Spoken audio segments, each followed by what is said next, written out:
Friends, நாங்கள் வால்பாறைக்கு கிளம்பி விட்டோம். முதல்ல பிரேக்ஃபாஸ்ட்டு ஸ்ரீவில்லிபுத்தூரில் இருக்கிற கதிர் பவன் என்ற கடையில் தான் சாப்பிட்டோம். இட்லி, தோசை, பொங்கல், வடை, பூரி எல்லாமே தந்தாங்க. இது சேப்பட்டியில் இருக்கிற ஒரு ஆட்டு மந்தையை தான் பார்த்தோம். அதுக்கப்புறம் தாஜ் ஹோட்டலில் mutton biryani, chicken biryani and chicken roast இதெல்லாம் சாப்பிட்டோம். அதான் லன்ச்சு. அதுக்கப்புறம் கிருஷ்ணா இன், வால்பாறையில் கிருஷ்ணா இன்னில் தான் தங்கினோம்.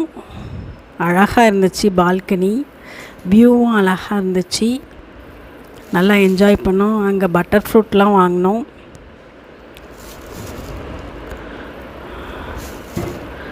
பட்டர் ஃப்ரூட் நல்லா மீடியம் சைஸ் பட்டர் ஃப்ரூட்டாக வாங்கினோம்.